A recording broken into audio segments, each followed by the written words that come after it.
Mm-hmm. Do you want to get a bit of a prompt to jump in, or should we just jump into it? I think we can just probably jump in, mate. Can't you be like Joe Rogan or something, mate? Nah, fuck. Just me, mate. I'm just me. Mark Horse, pretty good. I'm Trav, the GM, and I'm here with a good mate of mine and colleague, Josh, the director of GJ Gardner Homes, Warragul. You're just reading that off the notes. You need to put the paper down. But it's okay for this bit. So it's not going to be on camera. I need to do come on, man. That was all right. Just fucking take it down and go. Do you want me to do it again? I thought that was great. I was actually going to use that. Yes. The one-take bandit. Hey, mate. Howdy. This is a bit different. A little bit different, buddy. A little bit different. Around here, we work to one standard, 10 out of 10. All right? Every build, every conversation, everything we do. We're here today. We're gonna share openly. We're gonna be inspiring industry. We want people to be, I suppose, coming to us for the transparent honesty and education piece that is missing in the industry, and we want to really make sure that everything that we do on the daily speaks to that 10 out of 10, and we're looking forward to really getting into the podcast and having conversations and really helping people understand. So we're here today to share openly. Oh, I've already done that bit. Shit. Whoopsies. Absolutely, mate. Look, it's going to be interesting. It's going to be different. Yeah. I mean, in these days, this business is far bigger than me, but we thought probably to start with, let's wind the clock back and where did it start? Absolutely. Oh, I'm gonna get those little details out of you, champ. All those little secrets that nobody knows. Some things you don't want to know. We don't want to go too far into the closet. All right, mate. Taking it all back to the start.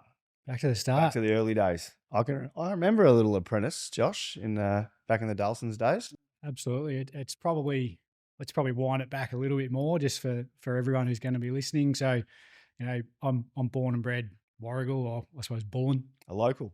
You know, I went to school out in Bullen. My son actually goes to school there now. Actually went to St. Paul's in high school for one term. Interesting. Really, really enjoyed it. So I moved. So you were a great student then? Sensational student, Travis. Yes. I think if you ask my mum, every report that I've had from about grade 5 says the same thing.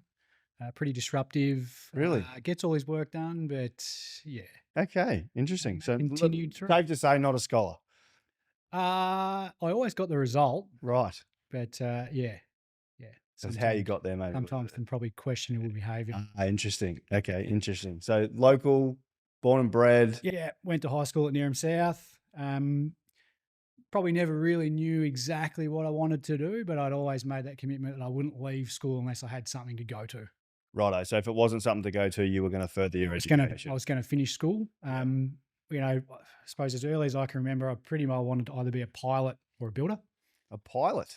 But we didn't pay enough attention in school to actually be able to achieve being a pilot. I think I'd trust you more as a builder than a pilot, but that's okay. Yeah. So, yeah, look, I finished school, finished year 12, I actually got into university, got into engineering. It just wasn't for me. I just could not think of anything worse than going back after 13 years of school for another 4. So long, yeah, wow. Started working in a few different trades. I'd had a job since I was 15, so I worked at Safeway. I was a trolley boy. I was a checkout person. Nice. Packed the shelves, all those things. So I as early as I could get a job, I'd had a job. Yeah. So that work ethic is instilled. Yeah. And like both my parents, you know, exceptionally hard workers. You know, dad's an accountant. Locally too, yeah? Both work locally? Both. Based in Maui. He's been an accountant in his own practice for 40 years. Yeah, right. You know, mum as well, super successful. She's a nurse, but she's been at Warragul Hospital for, I think, 50 years now. Wow, that's no small achievement.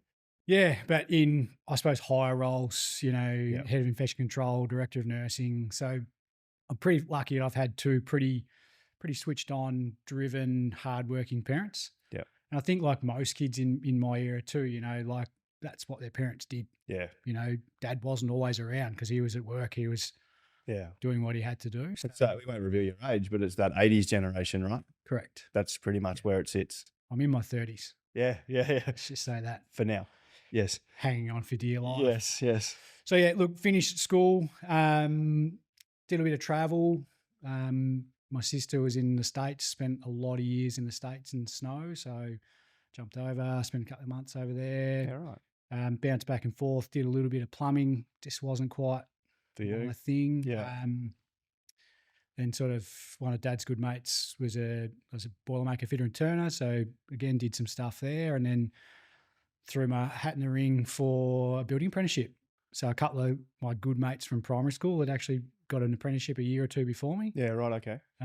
So I was like, righto, let's have a crack at that. So it was, I was 18 in 2004, so that gives my age away. It's okay. I can't do the math. So it was about April of the following year. I'd like I say, done a bit of travel, done a bit of work for different people, and picked up the phone and called Jim Morrison. So most Warragul people will know Jimmy Morrison, and obviously old Jim and young Jim. So so I was with young Jim. Yep.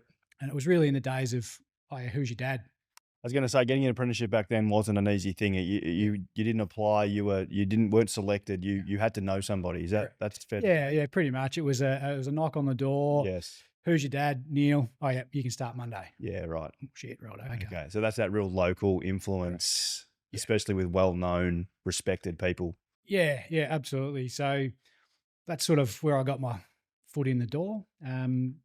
I actually then really intelligently broke my arm about 3 weeks into that apprenticeship, riding a motorbike. Oh, nice. That would have gone down well. Which pretty well wrote me off for a month. And I thought at that point in time, like, I'm not going to have a job.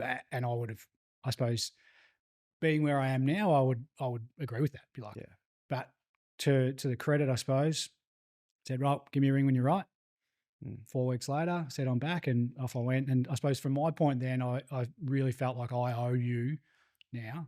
Yes. To stick this out. He saw something in you, but you saw something in him as well, which is obviously helped form. Yeah.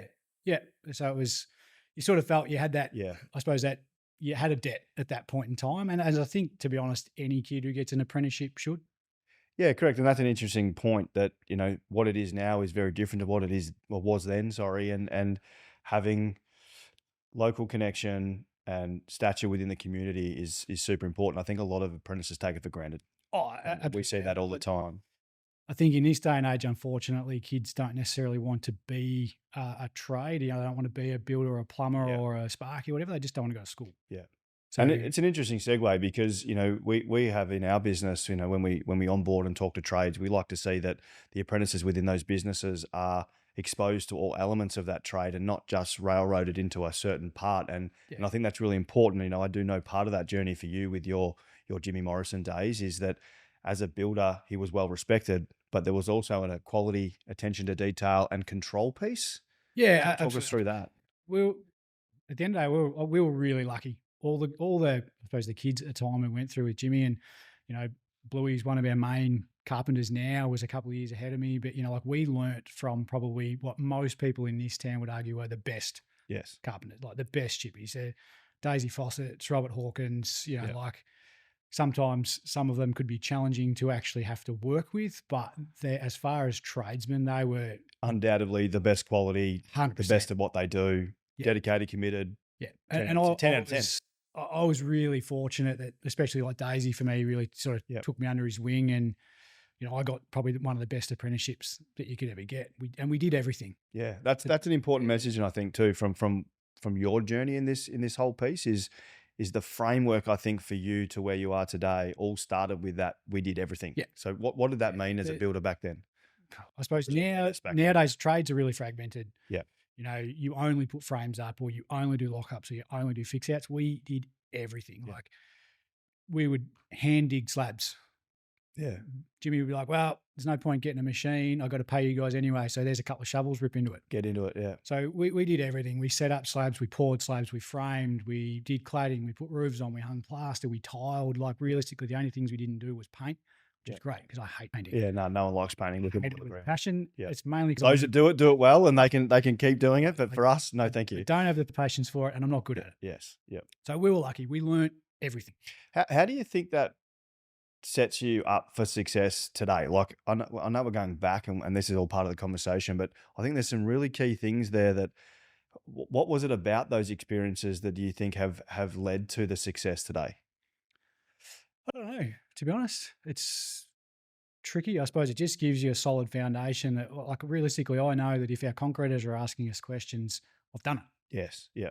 I've been there. I can physically do it. I can Yeah. jump in and help them pour if we needed to, or if the plasterers have got concerns, or the tilers or whatever, because we have, I suppose, I'm not saying I'm an expert in any of those pieces, course. but we've physically done it and did it for a long time. So you can quickly probably troubleshoot, Yeah. jump in it and get to it. I think the quality comes to it as well. You can foresee and also see. You can also then explain the rectification or the expectation and bring it back to that standard, that 10 out of 10 that we accept as a business. And I think that stems a lot from your exposure, from what I see, and how the conversations are had with inside of our business. It certainly helps with that, I suppose, troubleshooting, not just being like, oh, I don't know, I can only put a frame up. I wouldn't have a clue how to do a site cut. Like the reality is, if I needed to, I could jump in a machine. Yes. Yeah. Certainly not an expert in them, but we could do everything, so you can understand how things need to do. You can see it. Yeah. You can see it in my head. I think there's something really important there about the start to finish. Yeah. Yeah. So like I say, we got that, had a really, really good apprenticeship. We did lots of, big projects, especially locally. Like back then, local builders did things in their town. That's changed a lot now. Like, we were building 30, 40 bed nursing homes, schools, churches. We didn't do a lot of houses. Yeah. We did the odd one here or there, but like we built nursing homes, Fairview Homes, Andrew's House, heaps of work at Morris Iron. And I think that's probably where you and I crossed paths in the early days. I think we really unknowingly interacted with each other at completely different levels. The first or second year apprentice, and you were working in the timber yard at Dolphins. 100% I was, mate. Absolutely. I can clearly remember it. We moved into a new building with the Dulcins group and we did the office fit out there. Correct. Well, redid the office fit out based on some changes and stuff. And that was probably my first exposure to you as a person. Yeah. And then some big gaps in between. But, you could definitely see that, working for a building supply business, a building materials business, and who do you go to in town to redo or work on a building you've just paid, I don't know how many millions of dollars for, to fix up or to make good? Jimmy Morrison was the first port of call. So, to go back to what you said earlier about that respected, well-respected person within the community, I think that absolutely speaks. Absolutely. And, there's always been that handful of builders, I suppose, old school builders, especially in Warragul, that have that sort of reputation. Yeah. The Morrisons, the Farnhams, the O'Days, Yeah. like most people, if you did your time there, you've already got a fair, tick, if you like. Absolutely. Oh, absolutely. And I think that there was quite a big gap in between that interaction between the two of us too. So we obviously had some exposure, but it wasn't until years later, when the journey potentially for GJ started. So I suppose, look, I got through my apprenticeship pretty quick, pretty fast, finished trade school at 8 months, got signed off as a qualified after 3.5 years. And then Jim decided to retire. Yep. So I then jumped across and worked for Cubale. Worked with Tim for quite a few years, learnt a lot. Probably a lot commercial. Big commercial projects. Lots of stuff for Melbourne Water. To be honest, stuff that was way over our head, but we just bite into it and just keep chewing. Yeah, I think that speaks volumes for your ability and your desire, I suppose, for success. From my side, probably looking back now, that probably helped me develop a lot. Like I was 23 running multi-million-dollar commercial projects, telling blokes twice your age what to do. Yeah. It becomes pretty challenging. Worked through that, started then that transition, if you like, that all tradies do in working for yourself, which is really just I'm a subby. Yes. Yeah. Still doing bits for Cubale at the time, some big projects that Kibo would have grabbed us in to help with. Yeah. And then sort of started doing progressively more and more of my own stuff. Yep. Worked with Steve Fowler for quite a while. That's where I crossed paths with Lachlan, who's now our sales manager. Yes. So lots of bits for King Built in the past days. And like I say, started progressively doing more and more of my own. Leading you. To the point where I then started to build mine and Alexis's first house. Yes. Yeah. Still my favourite house that I've ever built. Still your favourite house you've ever built, and also very, very key part of the success and where you are today. If I hadn't have built that house, we wouldn't be sitting here today. Okay. Let's tell the listeners what does that mean? Because that's a really important part of this entire journey. I think if we stop and we really hone in on a moment, you're right.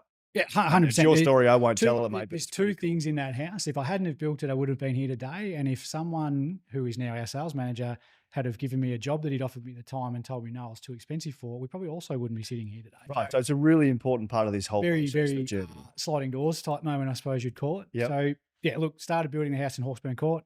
Like I say, such a cool house. Loved it. Was way over the top for a first house, but again, I did everything. I mean, like absolutely everything. You on crafted house. that home. Yeah. Molded it from the ground up. It was yours, and you put every bit of blood, sweat, and tears into it. Yeah, I didn't work effectively, if you like, for like 10 months. Yeah.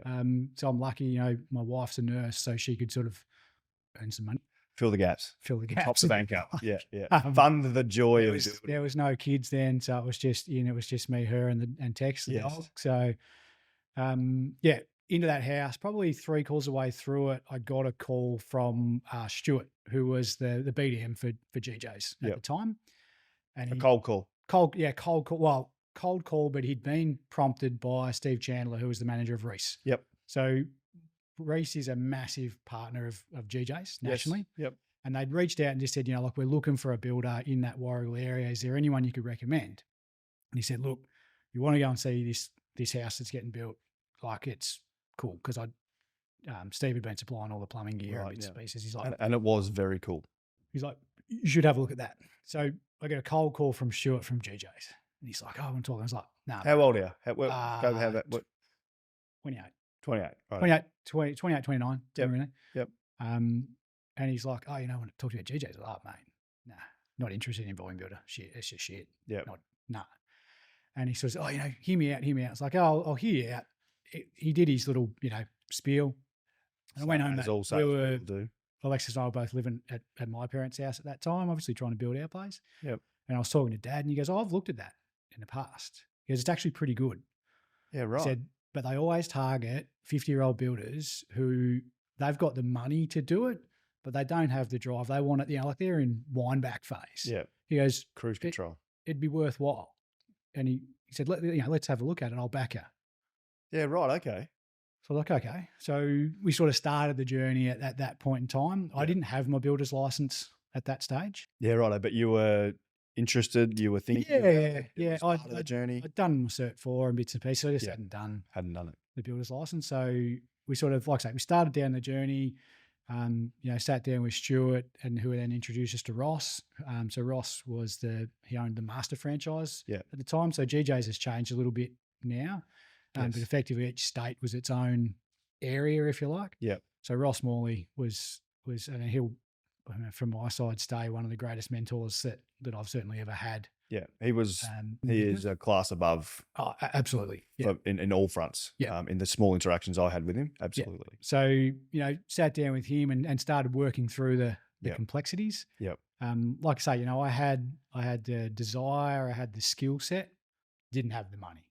It's not connections too. I think it's important. You had connections. You were local. You had people that you'd interacted with that you knew could potentially support you on this journey. Correct. Yeah. So we sort of had to start putting all the pieces together. Like I said, I didn't have a builder's license, but my uncle was a builder and has been a builder his entire life. So I was really, really fortunate that he said, well, you know, you can use my license. So yeah, perfect. So for the first 2 or so years, we traded on John's license and then transitioned over as I got mine. So a real family affair.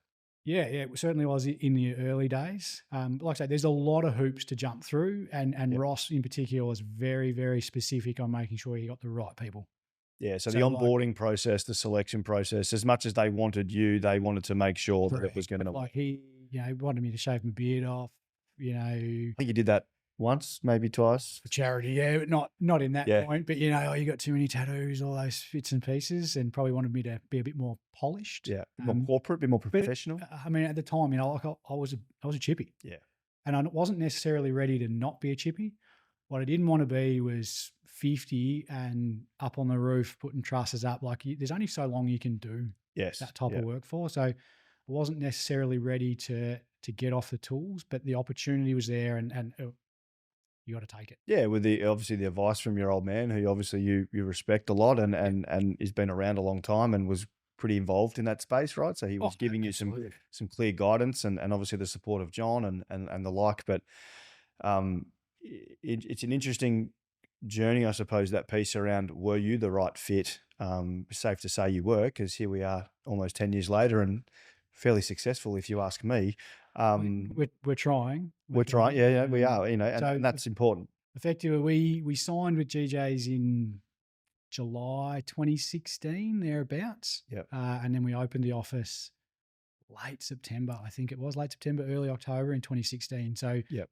I was one of the youngest franchisees that have bought in at the time. I was 29 when we opened. Yeah, and it was clear that they were looking for someone in the Gippsland region or in the Bor region. It was Warragul at the time. It was Yeah. Bor region. Yeah. So, And that obviously sat well with you, Warragul, because born and bred, local, Yeah. it makes sense, right?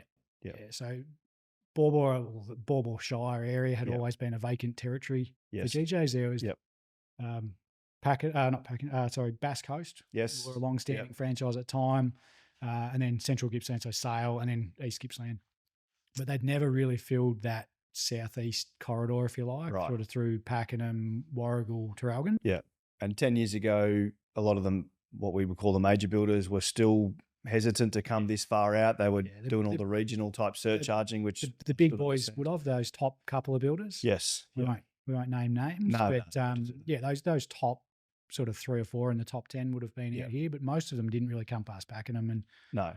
if they did, they charged ridiculous fees. Yeah. And I think, you know, it's important that the Warragul message for you is it's your name also means something. Your history means something. Your family is you know, embedded in the community. And that was one of the biggest, I suppose, the biggest factors for us when we started to weigh up the options with going into GJ's and going into a franchise style thing. Is like, I could work for 30 or 40 years building my brand, if you like.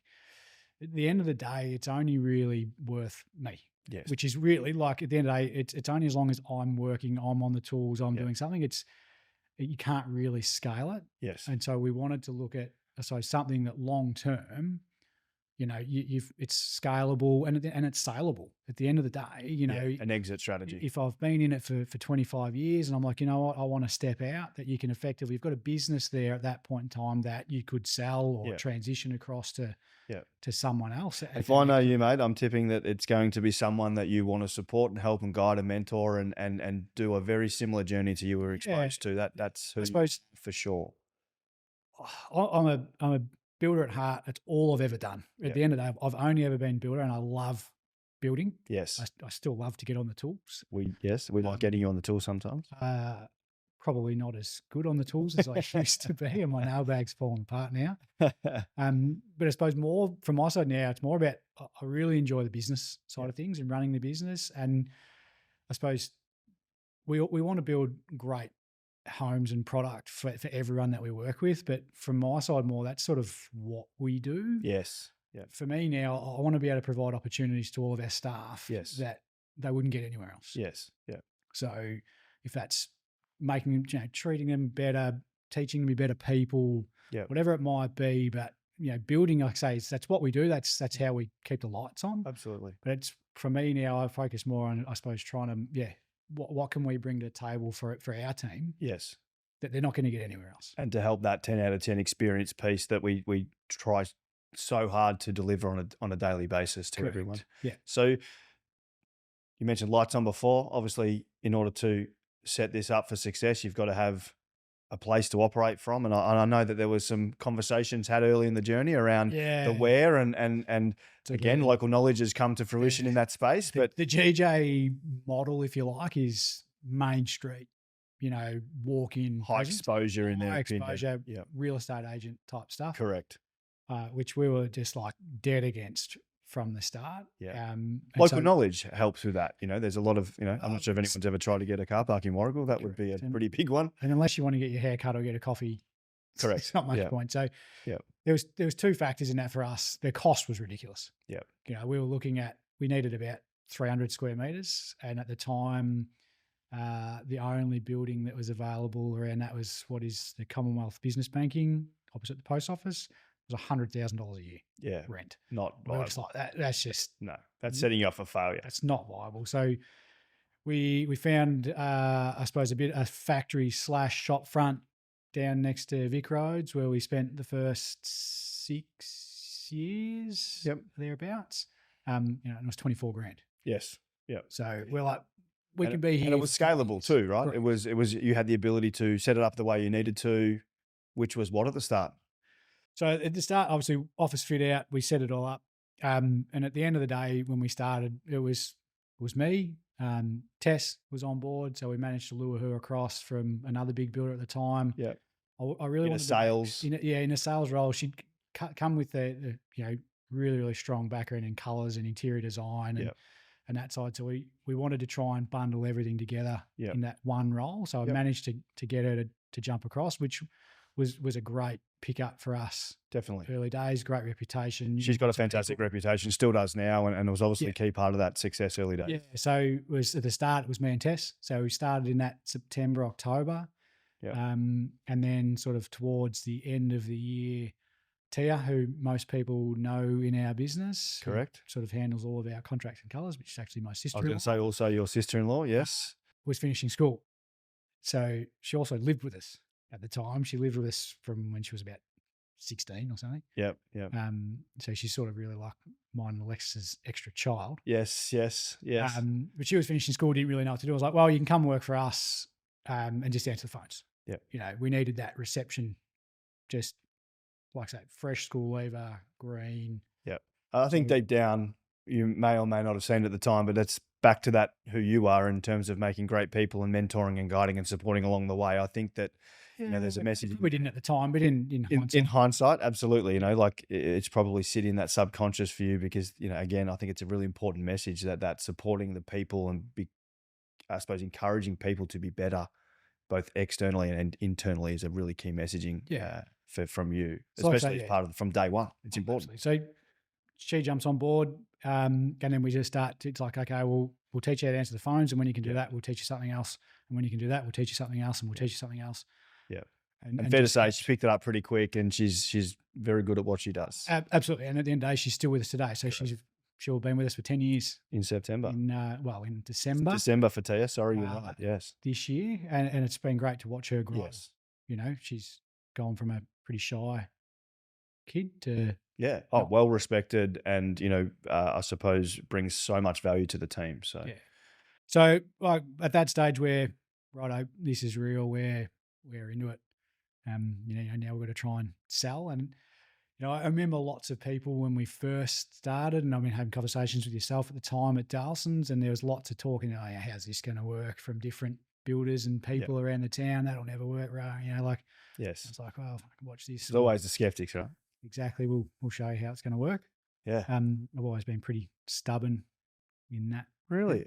I didn't know that. Probably a lot in my older age. So yeah, we were into it. So, and I still remember to this day, like Ross telling me, don't worry, like the leads will come, the inquiry comes. And I remember the day we got the first lead, I was like, holy shit, like this is happening. It's real. So first lead, first. I think I rang him at the time, being like, we just got a lead. What do we do?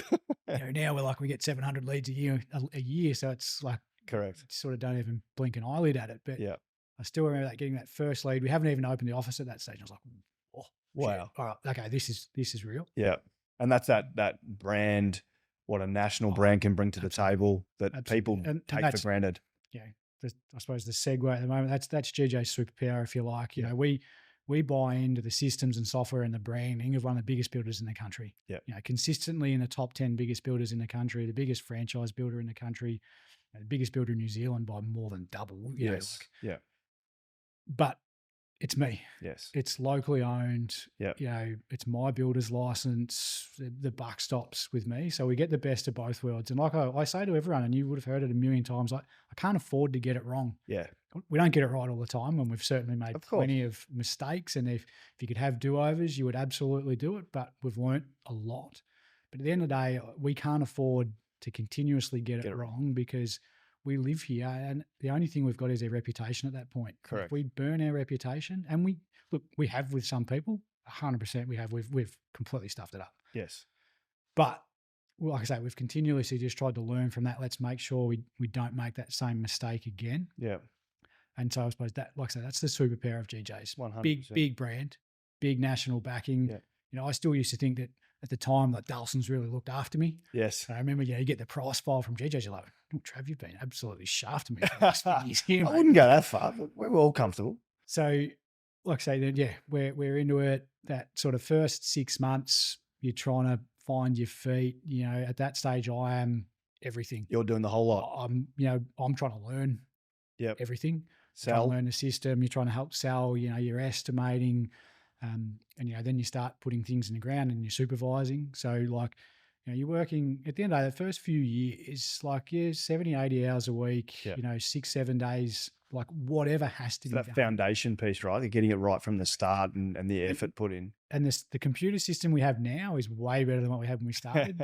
In the early days, it was called the greenhouse. But if you wanted to do an update, so let's just say the concreters have put their price up and we needed to reprice everything, I'd have to wait till 5 o'clock when everyone went home, hit reprice, and then wait like 2 hours whilst it propagated that into a thing because it was in some remote server in Tasmania. And you couldn't do anything at the same time. And no one else could be in the system. Yeah, no. If someone else jumped in, like meltdown. Yeah. I'm so glad I don't have that to deal with. Correct. That's great. So, thank you. It was definitely different. But yeah, like I say, you were everything. You were out at 6 o'clock in the morning, getting out on site, making sure you're there, trying to be back in the office by 9 o'clock to make sure the girls are right, they're under control. Yes. We're selling, we've got contracts, we need to meet with suppliers. Then you're back out on site. Then you're repricing, you're estimating, you're doing all these different bits and pieces. And like I say, those first few years, and I was lucky we didn't have kids at that time. Yes. So it was just dedicated. It was just it was all in. Both you and Alexis were working on your correct. And I think time. People would look now and go, geez, you're lucky. And people always want what you've got. They're not necessarily prepared to do what you've had to do to get it. Luck's got nothing to do with it. Yeah. It's hard work. Look, yes, there's luck, but you make your own luck. Of course. Exactly. And like I say, we're just fortunate. We were backed by the right people. Yeah. And then there's no option. Like when we're into this, there's no fallback. No, that's right. I was talking to Trent, make it work. Talking to Trent Gardner the other day, and I was like, the reality is, like for us, we're all in this. Yeah. There's no fallback for me. If this falls over, it's on you. Yeah. Like we're picking up the pieces. Yeah. And the damage that we can do, and the 19 staff that we've got now, like and not to mention the reputation piece. It's super important that sits all behind that. So exactly. So it's got to work, right? And that's important. That's super important. Yeah. So like I say, those first few years, you're just grinding, and you have questionable moments, and we've certainly built some houses for free. So you've built houses for free. You've questionable moments, exciting times. First lead. Oh my God, what do I do, Ross? How exciting! What was the first build? Do you remember? I'm sure you do. Yeah, first build was one we took over in Druin from a builder that went broke and left like 35 houses undone, half done. Yeah, wow. Sort of started. Yes. Not I remember finished. that actually. Yes. And there's still to this day there is remnants of those houses sitting there. So correct. Young girl who had some footings put in the ground, had been ripped off, had paid full pay stage and hadn't actually got it. Yeah, wow. So we actually went in, we ripped everything out, started again. And we laugh now, but I think like the first house we built was like $190,000 contract. Yeah, wow. $180,000 contract. You wouldn't want a few of them now. It'd be nice. It'd certainly be a different piece. That's sort of where we started. Yeah, like I say, I think that was about April 2017. We got our first building, so it was about 6 months. Yeah, of no on-site activity. No. Back of house, front of house, doing all the jobs, doing everything, slogging it out. And then, like I say, then we started from there. Yeah. So we started, progressively, building more and more and more, and then was like, right, we need to put a supervisor on. Yep. So at that point, we'd always been talking to Ash, my brother-in-law. Yep. Great. The family theme trending here, mate. There's a family great tradie, great plasterer. So he came on board at that stage and jumped in with us and started taking over that supervisor's side of the equation. Worked with us for quite a few years, and then was, as the business grew and grew and grew and grew, it wasn't for him, so he decided to leave. Yeah. And I suppose that the business just started to evolve over and over and over. Kind of created its own heartbeat and DNA, didn't it? Absolutely. I'd always had in my head there was key people I wanted to bring into the business. Yeah. In the early days, and I'd spoken to them, and Justin was a big one. I'd said to him from day one, he'd worked under me as an apprentice. I'm like, when we get to a point, I want you to come across to us. Yeah. And I was lucky that he did. He jumped across, and he was a massive part in helping us start to really build the quality and just evolve the business. Yeah, on board those trades, and Yeah. like you said, drive the quality. That's a super important part. That I think that it's really interesting having the conversation with you today and drawing the 10 out of 10 piece that is an absolute key message in our business for everybody. Yeah. Sits at the heart of everything we do. It was happening back then. You just didn't know. Yeah. Oh, you didn't know whether you were coming or going. That's right. We didn't know. We didn't know. But I think it's really interesting as we do this and have this conversation, and we've probably spoken about this many a times. It's really coming through to me now that 10 out of 10 message about delivering the experience to the client was there from early. Yeah, at the early days, we probably weren't necessarily thinking about the client. If we're being honest, we were just thinking about the quality of the build. Yes. Yeah. And we primarily focused on making sure the build was of high quality at the sacrifice of profitability a lot of the time. Or reputation. Exactly. So It was people would come to you. Yeah, we couldn't burn our reputation in the early days. Yep. And so we would just focus, if it meant that we'd lose money or we didn't make the money we would want to, that's just what we did. Knowing what I know now, it wasn't an overly intelligent decision, fraught with danger, but of course. we pulled it off. Yep. So yeah, like I say, the business has then just steadily evolved. We built our first display home very, very early in the piece. Yep. Slab Up number in 5 or Waterford 6, I think it Rise. was Waterford Rise. Yep. That was a massive piece. If we hadn't have done that, we probably would have been, I reckon, 2 years behind where we were. Yep. So yeah, we were straight into that. Then we start to build out extra roles. Extras. Sales consultants. And I suppose we've been lucky, or I suppose not lucky, but I'm pretty opportunistic. If I see an opportunity and I can take it, Ahead of the wave. we'll always go ahead of the wave. So, one of the bigger moves that we had was when Lockie came on board. Yep. So Lockie had been the general manager of a very big, successful local builder Yes. who I'd worked for in the past. Yep. And he just rang me out of the blue one day and said, "I'm looking for a job." And I was like, Wow. "Okay, Okay. righto." Bit like the cold call. A little GJ's. bit, Yeah. yeah. And I was like, "We can't afford you." Yep. But in the same token, Lockie, like we know, he likes to be pretty cool. He's like, "Well, you can't afford not to have." I was just about to say, maybe, 100%. So again, spoke to Dad. It's like, let's do it. Very smart decision in the long run. 100%. Lockie's definitely been a massive part of the success. Correct. And at the end of the Makes day, sense. he's one of the best, if not the best, sales consultant, sales manager in the GJ network. Yes. So has played a massive part in scaling the business. Yeah. Highly respected, highly valued, and So rewarded in the at sense. the time, one of those things is like, geez, we're going to bring in another, $100,000 plus overhead to the business. Like, we're not really making any money at this point. But Yes. what's the outcome if we don't do it? Yeah, that's exactly right. Balls in, let's go, do it. Go. Yeah. And then Paid off, mate. correct. And then started going, okay, we need another supervisor. And then, Dallas applies. Then I've known Dallas my entire life. Yep. Dallas's mum worked for Dad for 35 years. So, we've been family friends. Knocking around that football. Yeah. School and I'd worked with him in the past with Q-Bars.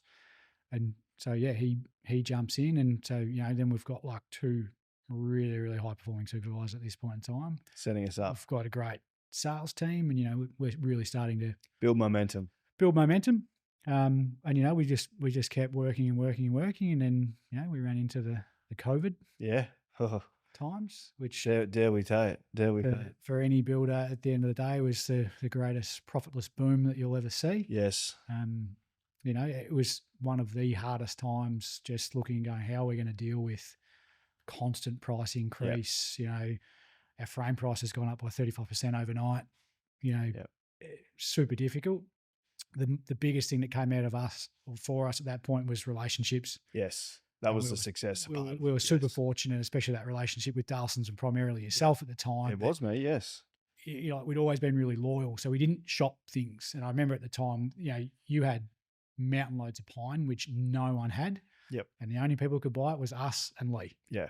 That was it. Correct. Because we'd been loyal to you and you were being loyal to us. Yes, 100%. And that's a super important, I suppose, value that sits within inside our business as well, is that it's not about transactional. We're about, I suppose, partnerships and long-term partnerships. Yeah. And we've got, multiple trades that have been with us since day one. Since day one, yeah, correct. Yeah, coming up 10 years. Yeah. So like I say, COVID was an interesting period. chewed through it at the end of the day. Like every builder, we built a lot of houses for pretty minimal Yeah. profit margins, and you survived. We were fortunate that we could sort of see the writing on the wall. We could have sold a lot more houses. Yeah. I think in its peak there, I reckon we did maybe 60 was probably the highest number. We probably could have sold 80 or 90, but Yeah. we knew we Chose- couldn't actually build them. Yes. We physically couldn't build them. So all we were going to do then was have pissed off people. Yeah. We were We just weren't going willing to do that. And so Reputation again, right? It's like we're not going to do what we can't do. So we just put the handbrake on. Yeah. And just, I suppose, cherry picked if you like, but there was stuff there where it's like, I said, Lockie, we can't do it. Yeah. If you keep selling, we're not going to be able to deliver. Yeah. And it's going to be bad. And that was a smart decision in the end. 100% because it was. That's what brought a lot of builders unstuck. Undone. Is that sold the job. Unfortunately for us in Victoria, and the only state in the country that has it, fixed price contract cannot escalate the price. Yes. So It took a lot of managing and foresight and understanding, but also not to be greedy. It wasn't about the greedy, but it's a great, to be honest, it's a great segue. And another question that I wanted to dig into with you is obviously that's the journey, the start, the beginning, and how it sort of evolved. But again, I referenced it earlier that the 10 out of 10 standard that we live by in our business every day, and we say, everything speaks. 10 out of 10 drives everything, the client experience.